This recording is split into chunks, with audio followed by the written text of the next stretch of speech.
લગ્નની નોંધણીમાં માતા પિતાની સહી ફરજિયાત કરવા માટે લડત સરદાર પટેલ ગ્રુપ માતા પિતાની સહી ફરજિયાત કરવા માટે સાંસદોનું સમર્થન લેશે 26 સાંસદો તેમજ રાજ્યના ધારાસભ્યોના પણ લેખિતમાં સમર્થન મેળવશે એસપીજી અધ્યક્ષ લાલજી પટેલ અને આગેવાનોની બેઠકમાં ઠરાવ કરાયો છે તો સમગ્ર રાજ્યમાં કાર્યક્રમો કરીને લેખિતમાં સમર્થન મેળવવામાં આવશે સરકાર જો આ બાબતે નિર્ણય ન લે તો ગાંધી ચિંધ્યા માર્ગે આંદોલન પણ કરવામાં આવશે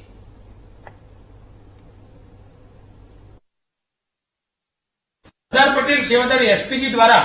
છેલ્લા 3 વર્ષથી જે લગ્ન નોંધણીમાં સુધારો કરી અને મા બાપની ફરજિયાત સહી કરવી એ કાયદો બનાવવા માટેની જે અમારી ઝુંબેશ ચાલી રહી છે તો આગામી જે લોકસભાનું ઇલેક્શન આવી રહ્યું છે તો નવા જે પણ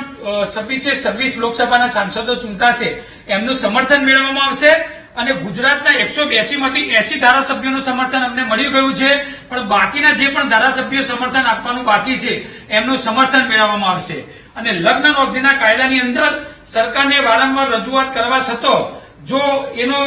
નિકાલ કરવામાં નહીં આવે અને લગ્ન નોંધણીનો કાયદો ગુજરાતની અંદર મજબૂત કરવામાં નહીં આવે અને વિધાનસભાના લોકસભામાં આ કાયદો મંજૂર કરવામાં નહીં આવે તો અમે ગાંધીનગર ખાતે ગાંધી ચિંધ્યા માર્ગે આંદોલન પણ કરીશું કારણ કે આજે ગુજરાતના એસપીજીના તમામ હોદ્દેદારો અહીંયા ઉપસ્થિત છે અને અમે આ સર્વાનુમતે નક્કી કરવામાં આવ્યું છે જય સરદાર જય મા ઉમા કોટલ ભારત માતા કી જય।